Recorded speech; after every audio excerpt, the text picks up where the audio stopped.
Olá, meus amigos. Esta semana vamos estudar em O Livro dos Espíritos, Relações de Além-Túmulo.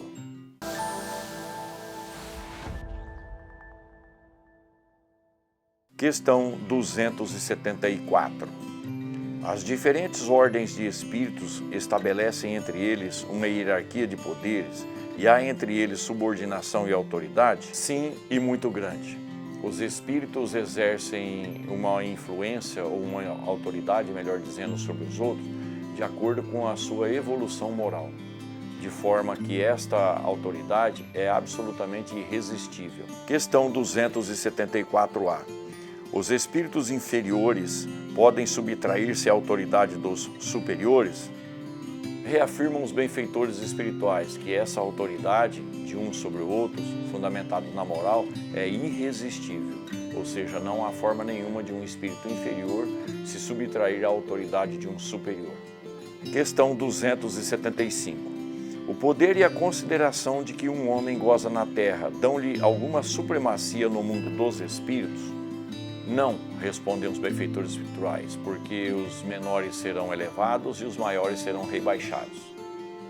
Questão 275A.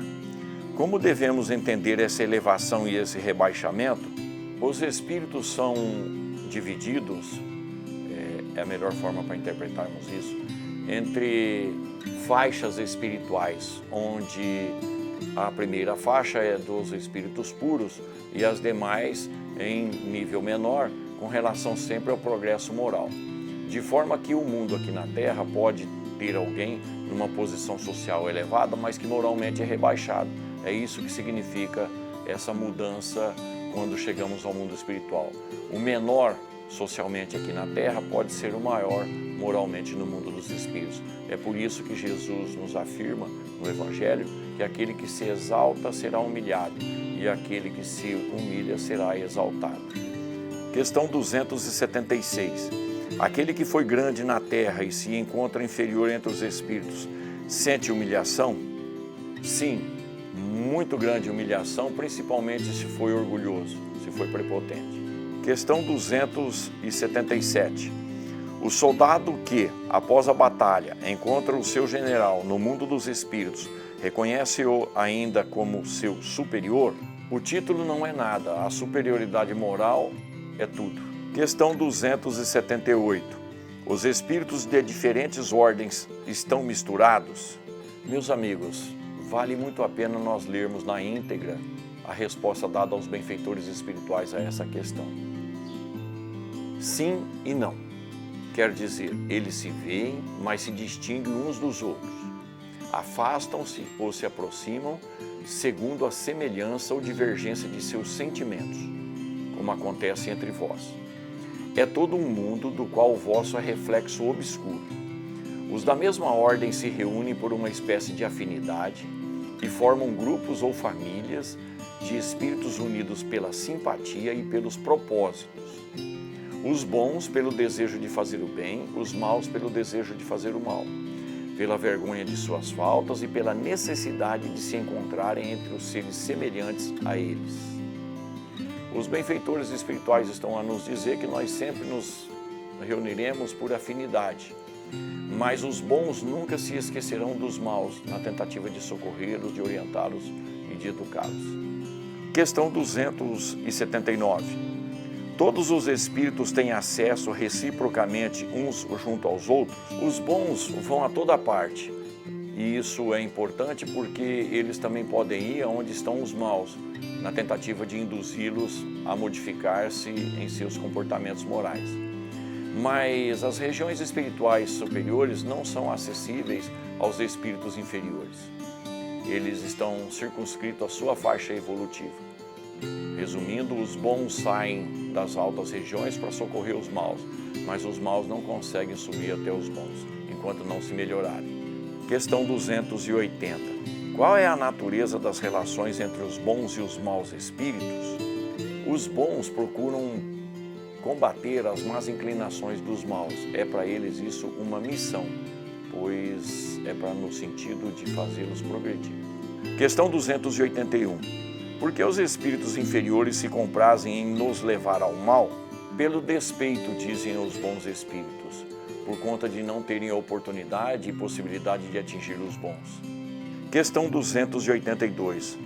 Como os espíritos se comunicam entre si, eles se veem e se compreendem. A palavra é uma questão material, é reflexo do nosso mundo pensante.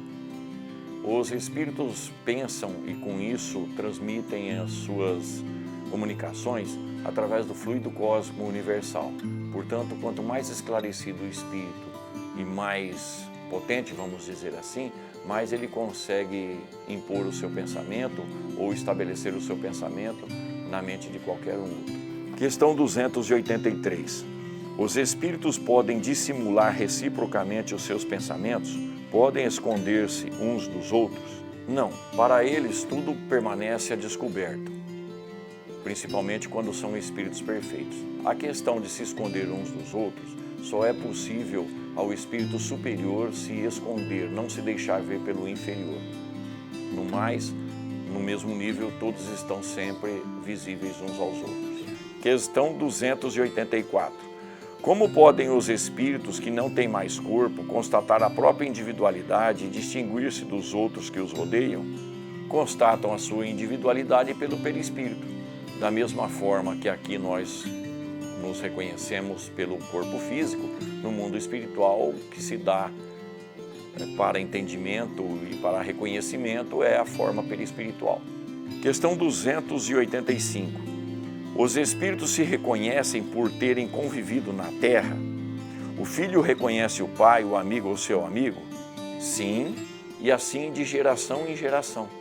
Questão 285A. Como se reconhecem no mundo dos espíritos os homens que se conheceram na Terra? Vemos a nossa vida passada e a lemos como um livro, dizem os benfeitores espirituais, ou seja, tudo aquilo que vivemos, tudo aquilo que conhecemos, tudo aquilo que nós transformamos em relacionamento uns com os outros, isso fica registrado em nossa memória, o espírito nunca mais esquece. Questão 286. A alma, ao deixar os despojos mortais, vê imediatamente os parentes e amigos que a precederam no mundo dos espíritos? Imediatamente, nem sempre, porque é necessário o espírito se despojar também dos seus hábitos, dos seus costumes, dos laços que o prendiam à matéria, das suas tendências e inclinações materiais. É paulatinamente que o espírito vai tendo possibilidade de encontrar e de reconhecer os seus entes queridos, amados e seus amigos do mundo dos espíritos. Questão 287. Como a alma é recebida na sua volta ao mundo dos espíritos, a do justo, como um irmão bem-amado, longamente esperado no mundo dos espíritos pelos seus iguais. A do mal, também pelos seus iguais, porque nós nos estabelecemos no mundo espiritual entre os iguais, quase sempre como um ser que merece desprezo. Questão 288. Que sentimento experimentam os espíritos impuros à vista de outro mau espírito que chega? Os maus ficam satisfeitos de verem aqueles que se assemelham chegar entre eles, assim como é na terra, os iguais se alegram entre si. Questão 289. Nossos parentes e nossos amigos vêm às vezes ao nosso encontro quando deixamos a terra? Sim, vêm de encontro aqueles que amam, felicitam-nos pela progressão, por termos escapado dos perigos da vida.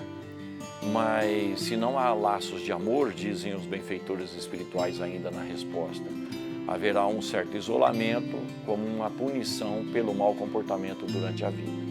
Questão 290. Os parentes e os amigos reúnem-se sempre após a morte? Isso depende de sua elevação e, evidentemente, de suas atribuições. Pode acontecer de um parente estar mais avançado que o outro, consequentemente ele não pode permanecer junto com esses que ficaram para trás.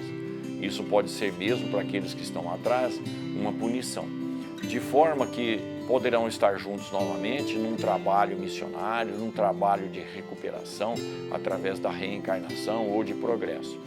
De qualquer forma, há sempre a reunião no mesmo sentido, na mesma condição espiritual. No mais, cada um terá sempre possibilidade de acordo com a sua própria evolução, como mérito pessoal. Pensemos nisso.